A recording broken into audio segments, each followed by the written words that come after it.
For professional advice with a personal touch, consult FL Fuller Landau, Chartered Professional Accountants and Business Advisors. Click on flmontreal.com.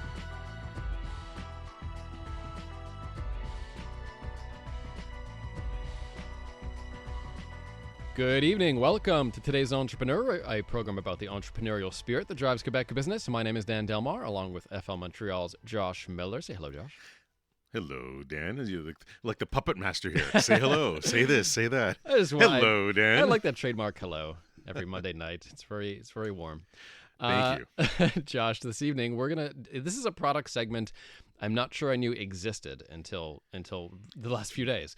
Well, it's a product segment that existed for years. The question is, we've never really spoken about it, and it's definitely new to a lot of people. So we'll have to wrap the idea around people's heads. So we know what gaming is, video games, and that whole industry. We know there's a media empire around gaming. There are platforms like Twitch, which allow you to watch people playing games. So this is actually apparel for gamers. So there's media involved here. There's fashion. There's performance wear. We're going to speak to Cole Gurman of it's written H4X, but it's pronounced Hacks. Correct, and it's really also about building a brand, because they'll have the accessories and the accoutrement that will go with the esports world and the gaming world, and so it's going to be interesting. And later in the show, Ernie Furt, tax partner at FL, talks about what happens when you change residency out of Quebec or out of Canada, and what that means for your tax bill.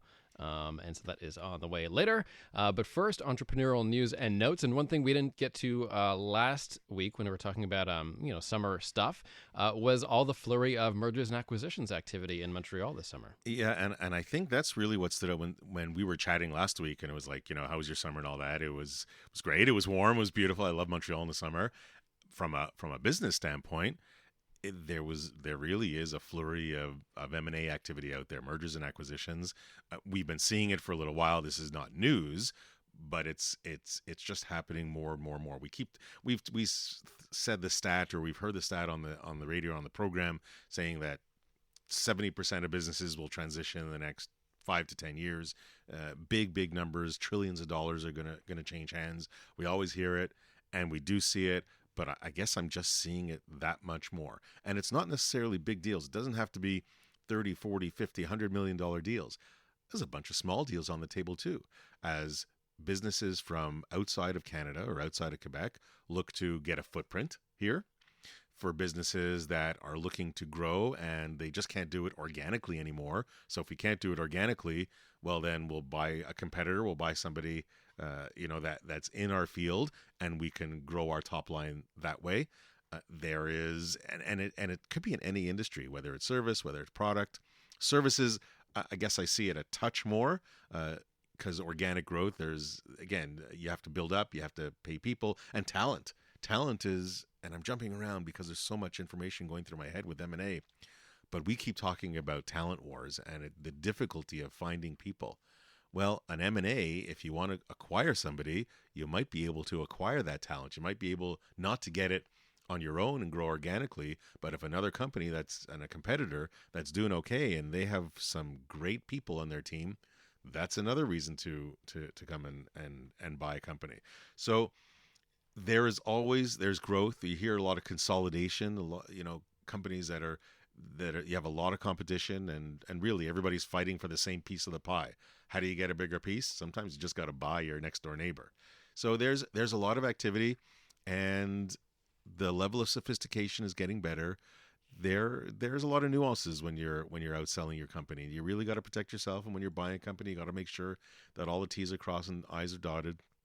And it's an interesting process that not everybody's cut out to go through, but there's always people around that can help. Today's Entrepreneur alum was sold over the summer. Alomo Coco. They go to MTY Food Group. That's right. Tom Buntis that was here last season. He started a little franchise, and he built and he owned a couple of the stores, and then he was selling out and building franchises. And I don't know the whole story. I haven't really spoken to Tom. We might have to bring him back in, but definitely there's activity out there. We've spoken about Canada Goose in the program and how they're doing some interesting things at the retail level. We talked about that fridge downtown where people can sort of experience the coats and everything. They're now Why go outside to the cold? Go inside to feel the cold. They're now doubling down on the luxury market. Well, and I think this is a story I read in HBR and Harvard Business Review. And I mean, it's really the story about their family business and how they've kind of grown over the years, and a little bit about the latest generation that really was very integral to where Canada Goose is today.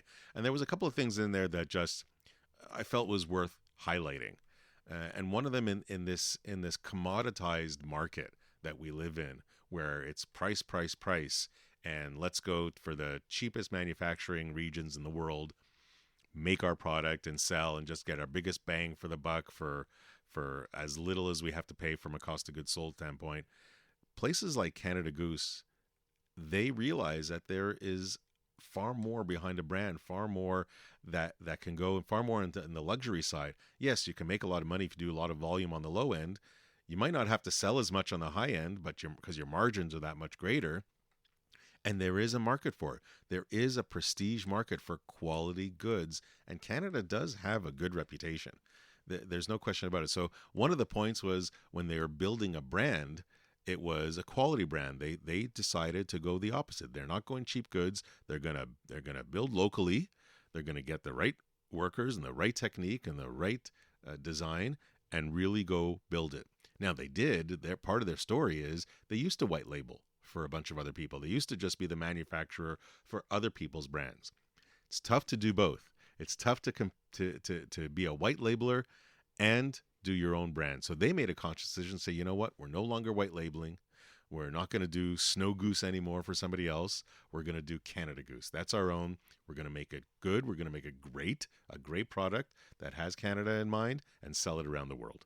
This story is interesting and inspired by the Antonio Brown saga, that very problematic player on the New England Patriots. The price of toxic talent in entrepreneur.com, what we can learn from that saga. I mean, he's really the ultimate toxic employee, I would say. But what do you do if you have a toxic employee who, to use the comparison here, may be performing very well, but is a bad influence in the workplace? Well, then the question becomes, and you know, we've heard this from other pro athletes that are maybe take a little bit too much oxygen in the dressing room, PK. And when we were thinking about it's really what's the cost of that poison.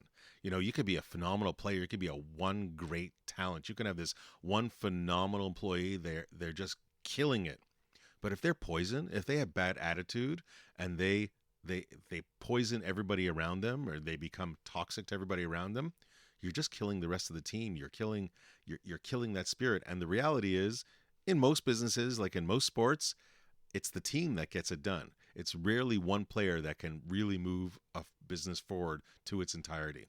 So you might have one great performer, but what is it costing you? Is it costing you other good people to make your business grow?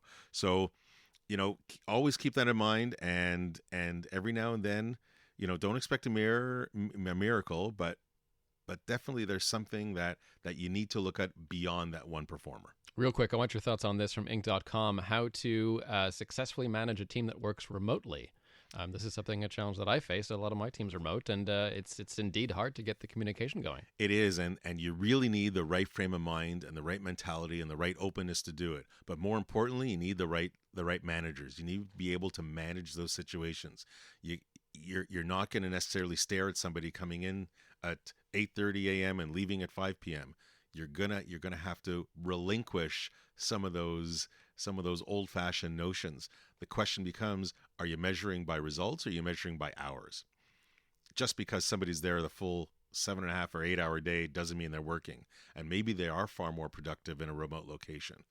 But you do have to manage it actively, because there are some interpersonal qualities and skills that you can really only get when working in a team and face-to-face. So it's really managing it. And, you know, if they're really working at home a lot and you have a whole team working at home, you have to manage FOMO, fear of missing out, because you don't want them to think they're missing something by not being there, even though they love not being there.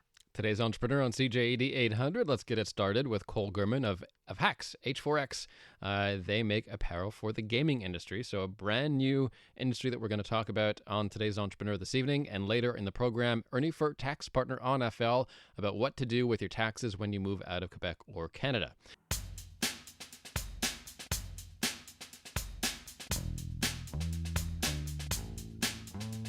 For professional advice with a personal touch, consult FL Fuller Landau, Chartered Professional Accountants and Business Advisors. Click on flmontreal.com.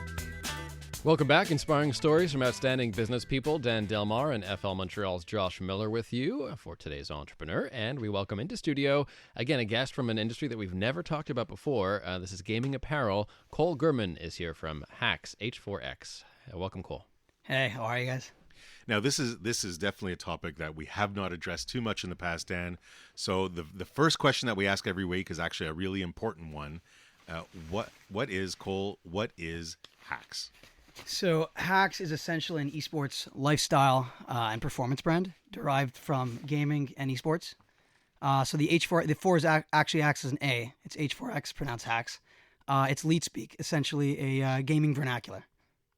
And so is it only clothing, or is it only performance clothing, or are there other items that you're also selling? No, there are certainly other items. I mean, we just last week we launched our new product offering for our fall collection. There's a bunch of streetwear, athleisure items. So you can really wear this online and offline.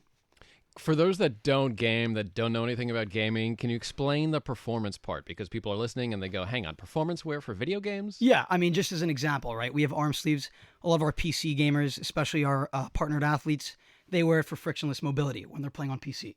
So that's just one item, but also for the more lifestyle stuff that they could also game in.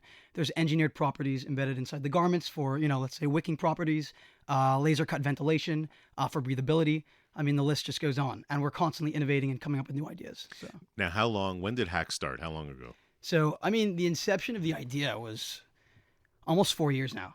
We launched around 2 years ago, but I wasn't where I was today or at the helm of the company. So things changed pretty quickly in the past 6-7 months. Now, what were you doing before Hacks? Before Hacks, it's you funny. weren't doing anything related. I wasn't to doing anything game. relating to esports. I mean, I always played games, but I was really into the cryptocurrency scene. So really accumulated a lot of Bitcoin. So you, which helps you get into the esports. Yeah, world. they're both emerging markets. I guess you can have some overlap, especially I guess from a payment processing perspective. Something we might want to implement. No question. Now, Hacks, where did the name come from? So it basically means cheating, hacks, right? But we don't look at it like that. It's not such a negative connotation. We say it as if you're so good. You almost have to be cheating, right? So people would spam hacks on like a stream, like someone's stream, let's say. If he's so elite and he's really, unparalleled to anyone else out there, that's sort of the language they would use. Now I'm going to throw out some terms that I've kind of heard over time, because you referred to, and we've spoken before about an esports athlete versus somebody that's maybe just streaming and playing. Yeah. So, I mean, it's very hard to delineate all of the differences, right? But I guess the main one you would say is a streamer who's solely a streamer would definitely be a personality who plays a game, but wouldn't necessarily be part of a pro organization. Okay. I guess that would be the main takeaway here. And when you're thinking about your target market for your gear, do you think more athlete or do you think more streamer? Where do you get your bigger bang for the buck? Look, there's so much overlap, but I mean, our core consumer range is anywhere from 12 to 34, right? And it's very important to note where they all live. The behavioral segmentation is huge. Is it Instagram? Is it Twitter? What products do you want to push on both? YouTube, Twitch. There's so many different avenues to take, and we need to be conscious of all of them. Let's talk about Twitch for a second, how that incorporates into your business model, because that is sort of the media of gaming. How important is it for Hacks? Look, all media channels are important, but for Twitch right now, we have accelerators such as our partnered athletes who they're really representing us with their voice and representing the vision. So having them speak about Hacks on Twitch, wearing the gear, representing Hacks, and basically being an ambassador is very important. It's probably one of the foremost important things. Is it tough? I mean, they are, I guess, an influencer for you as well. Can you describe a little bit how you came about getting one of these guys or some of these athletes? Yeah, no, definitely. Great carry your question. name? I mean, look, speaking to our marketing activities, we had a partnership with, we do still, with huge event organizers, the ESL and DreamHack namely. And that's great for brand awareness, right? But in terms of messaging, I think it was a little premature, right? We still needed to find our brand identity, who we are, what the DNA of our brand even is, the architecture. I could go on, but those key learnings from, I guess, the event organizers to even teams, all the way to the player, is quite special. There's more sentimental value in having a player and being partnered with a player. I mean, I'm personally friends with a lot of them too. So How did you find the first player? I mean, this is still new. It's not like there's a normal contract out there for somebody to represent you or Hacks. Like, can you maybe a little bit of the mechanics to a certain degree, anyways, on how that happened? Yeah, I mean, just by being within the esports ecosystem, knowing the games, especially we found in the FPS community, right? We just know a lot of guys. I get along with a lot of the guys, everyone from Call of Duty to CSGO. So how it happened, I can't really speak to the exact moment, but we were talking to a bunch of them at once, showing them the brand. They really liked the essence of it. So we started talking and say, hey, there could be a big opportunity for both of us, and especially making capsule collections for a lot of these guys. They were very into that as well. So did a lot of people think you were crazy for getting into this business? Because certainly anyone above a certain age, like me, didn't even know it existed. Yeah, I mean, you're definitely going to have a lot of people doubting the space, doubting what you're doing. But I mean, we believed in it ever since, especially just because I'm a gamer, right? Saw the growth potential. But especially with Ninja and a lot of these big guys, even Sentinel Booga from the Fortnite World Championship, these guys are really bringing esports and gaming to the next level. And I think you're going to see it become a lot more mainstream than it already is. And the growth potential, even from merchandise sales, is going to become huge. Did they look at you, because you didn't come from the gaming community before, you came, Bitcoin, crypto, whatever you were doing. Did they look at you and say, well, who is this guy coming into our world? Not really. I mean, we sort of speak the same language. They're not so different from you and me. Even you guys, if you play games, right, your interests, even your cultural interests can align. It's not so off base that, I'm really immersed in the scene. I wouldn't say that. And from an apparel standpoint, you didn't have apparel background, or do you? I would say I'm a de facto merchandiser just because I like, I like fashion apparel. I've been wearing it ever since. Even back when I was a kid, I was into hip hop music, and I think it all, started there and evolved since then. So. We're talking gaming apparel with Cole Gurman of Hacks. More with him on the way. Plus, Ernie Furt talks about changing residency if you're leaving Quebec or Canada and what it means for your taxes. That's all on the way. Today's Entrepreneur on CJD.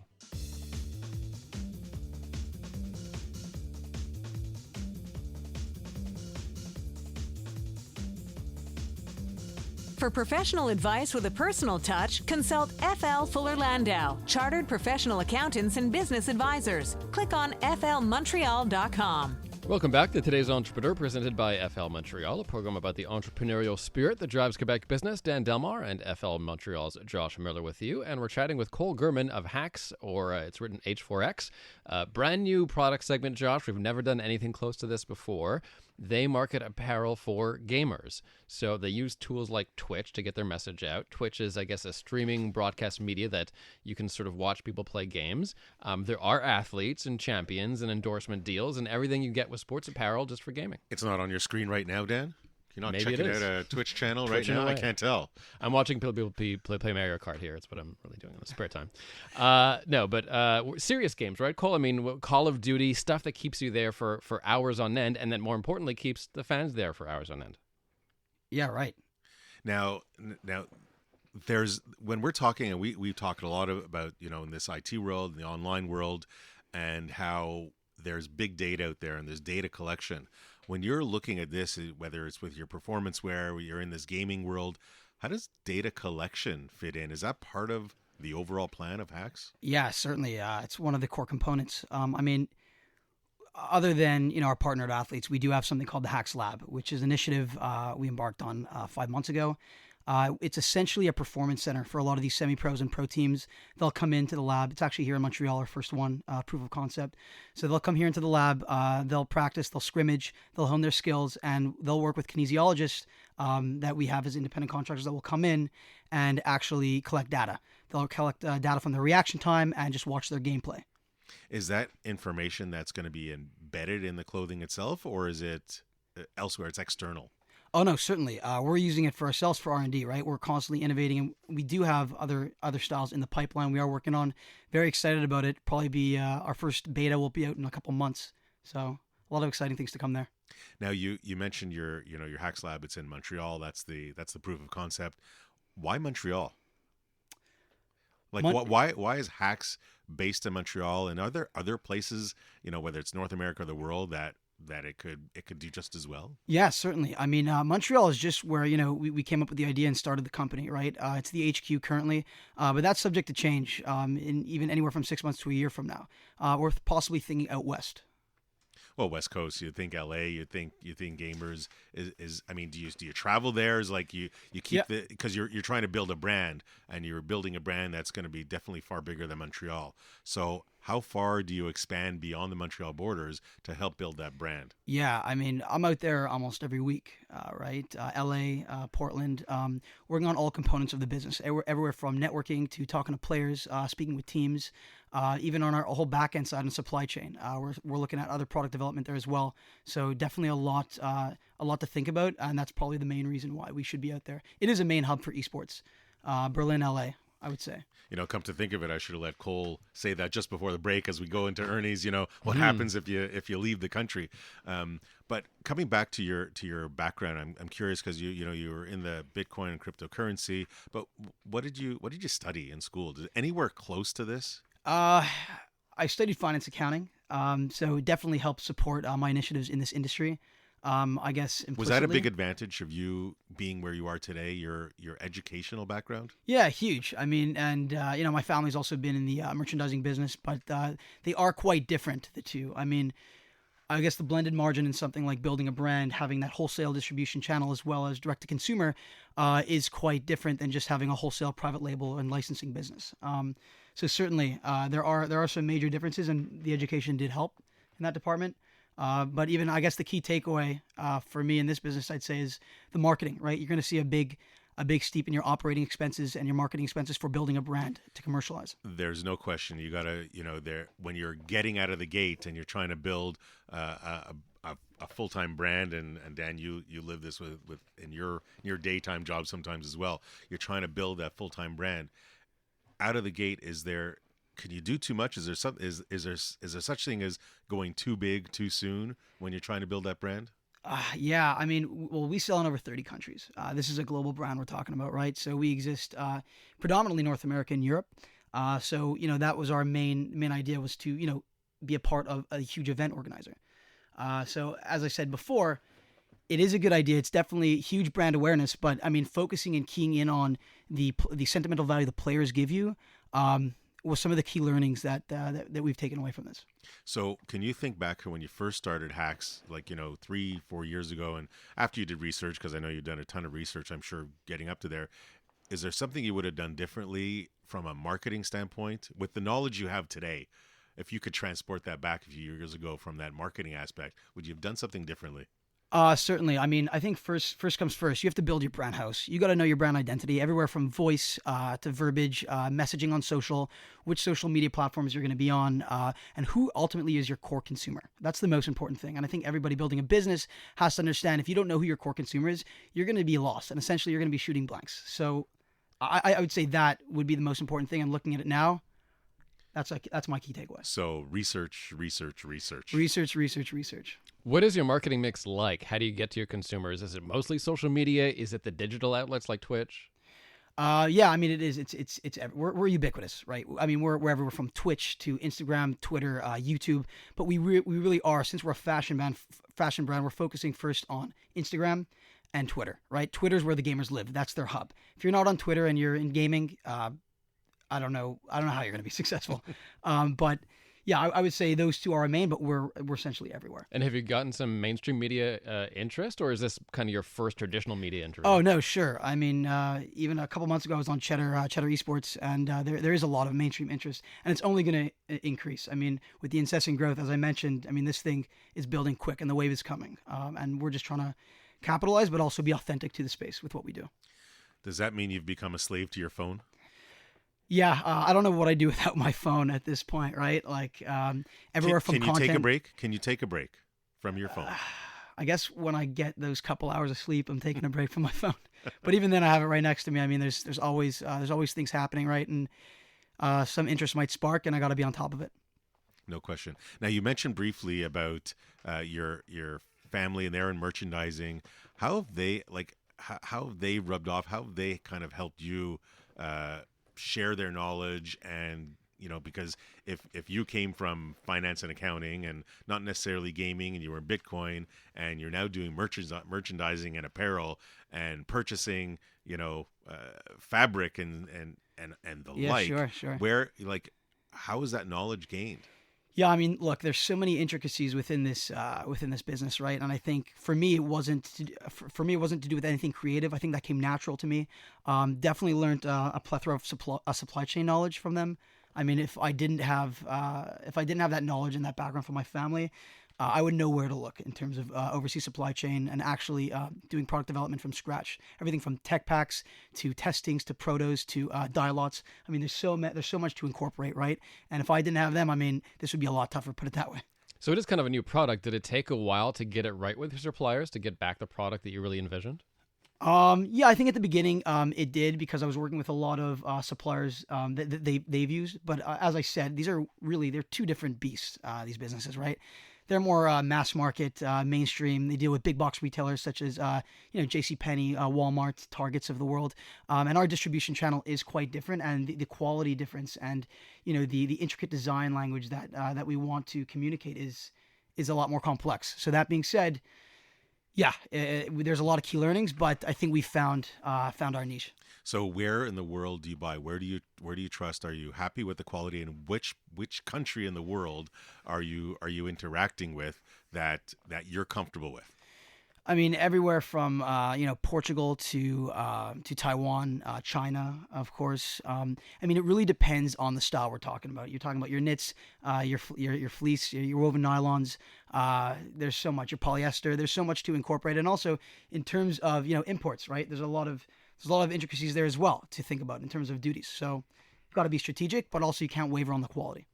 And that's the point, because it's a performance brand, and that's what's needed, certainly as you're building a brand. And it's a great and really interesting story. And we're talking about your location, Montreal, the States. We're talking about different countries around the world, and that's what I think we'll continue with. Indeed. So, Cole, you're a young entrepreneur. You're successful. Obviously, you're looking to other cities. So we're going to give you some tax tips with Ernie Furt from FL if you plan on leaving Quebec or Canada. So that is on the way.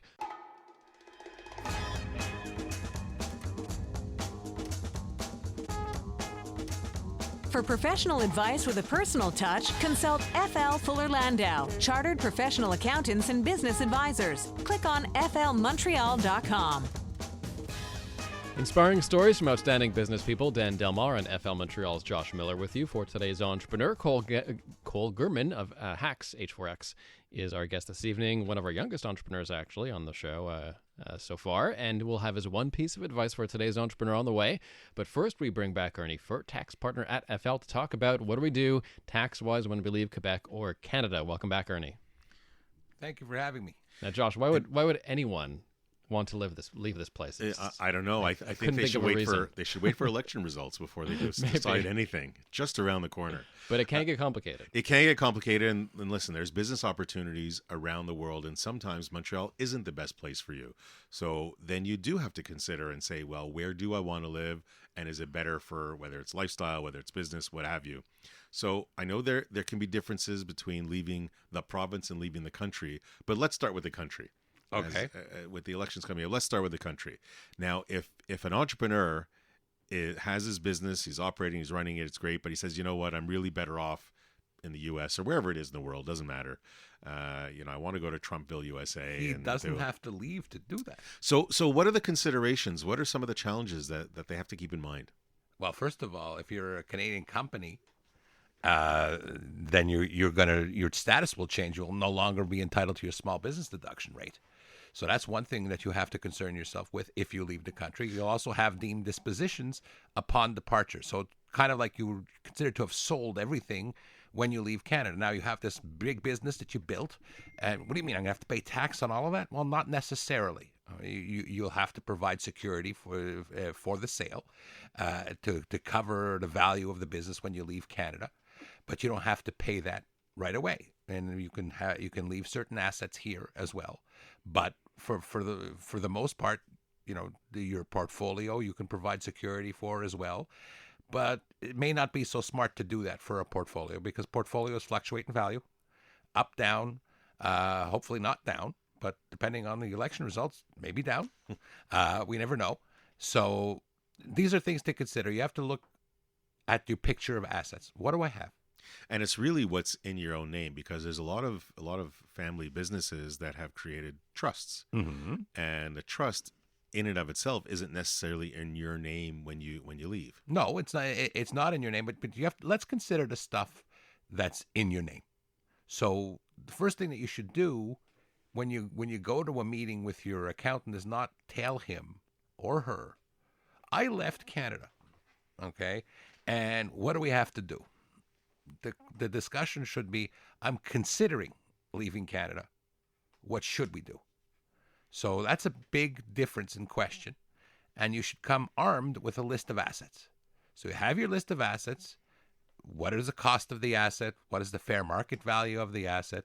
And then look at each asset individually, plus other things that you have in Canada, like your house, RRSPs, And RRSPs. Now you raise the thought. It's uniquely Canadian. It's people's savings. It hasn't yet been taxed in Canada, and you're leaving the country. Well, not yet. You're not old enough, Josh. Eventually, it'll be taxed in Canada. Eventually, in a few years, about 40, in my own mind. So, like RRSPs have a unique characteristics about them. What happens when you leave Canada? You have to dispose of them right away? Do you keep them? Well, you pay the tax up front? It's a choice. You have three choices. The way I look at it, you have the stupid choice, you have the pretty intelligent choice, and then you have the really intelligent choice. Well, the stupid one is, I'm leaving Canada, so I cashed in all my RSPs, and everything's going to be taxable in Canada before you leave at, let's say, your highest marginal rate of close to 53% in Quebec. Have a nice day. That's real smart. Okay, that's the dumb way. Now, way number two is, okay, I'm leaving Canada, but I need this RRSP money. So what's it going to cost me if I leave the country? So we look, and Canada has the right to tax that. So what they're going to do is they're going to withhold 25%. So 25% beats the heck out of 53. So that's pretty good. Quebec doesn't get anything. The federal government gets 25%. And that's good. That's better than you would have gotten if you remained in Canada. And if you can not need this money and you can be patient, then effectively Canada will only get 15 if you take an annuity later on when you retire and you start drawing down on the RRSP. So one asset that you should definitely leave is your RRSP. Another asset that you shouldn't necessarily leave is your tax-free savings account. A lot of people leave, they start contributing to a tax-free savings account after they leave. Penalty situation, not a good idea. So you have to watch that. And if you're going to the States, your tax-free savings account is not tax-free over there. So you have to look for a U.S. vehicle that would be commensurate with the tax-free savings account. So don't contribute if you're leaving the country. And cash it out, because that's the easy money and free. Ever seen a situation where a client just sees it's too disadvantageous and just cancels the whole thing? And if so, what does that scenario look like where the penalties become too burdensome? Well, it's not a question of penalties here for a tax-free savings account you're referring to? Just leaving the country and setting all of that up, or leaving the province. Well, leaving the province is not, you're not considered to have disposed of anything when you leave the province. You just have to be careful that you actually do leave the province, because leaving the province, what are you looking at? You're looking at, did I acquire a new place of residence? Did I sell my old one? Did I change the address for my tax return? Did I get a Ontario Medicare card as opposed to a Quebec Medicare card? Do I now have an Ontario license? Have I been lazy and kept everything the same? And then all of a sudden, I didn't sell my residence. I couldn't sell my residence. The market wasn't good.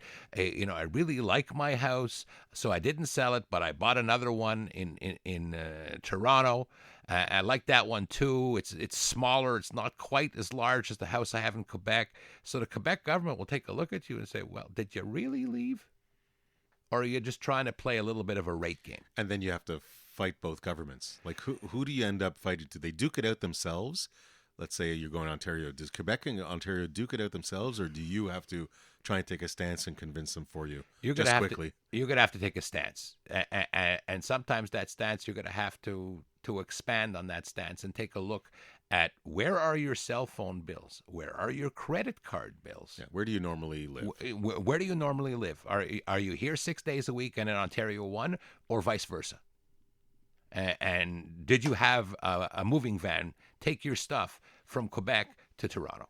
Sounds like things to be considered before you actually move, as you Please mentioned be before. prepared. Very important. There you go. Thanks very much, Ernie.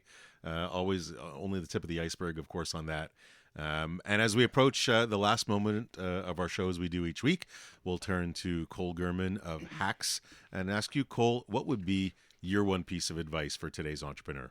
Well, I'd make that dual. I think, first of all, having that simpatico relationship with your investors would be one, and just knowing your core demographic equally as important. Your customers. Yep. Your consumers. Yeah, exactly. And I think what I took out of from what Cole said earlier and a little bit between the lines is really do a little bit more research. Don't just jump in whole hog. There are things that you can learn and do properly, kind of like what Ernie said earlier, be prepared, plan it out in advance. Research. I think that can definitely help when you're building a business, certainly in a new sector. Cole Gurman of Hacks, thanks so much for stopping by tonight. Yeah, thank you for having me. And thanks to Ernie Furt as well, tax partner at FL. And Josh, because of scheduling now, we have Thanksgiving, Rosh Hashanah, and an election debate. Long story short, we're back in a month from now. We are October 28th, but we'll be back with Midday Squares, a new company, great little food company that is going to have a great story to share. We'll see you on Monday, October 8th, 7 p.m. right here on CJD. October 28th.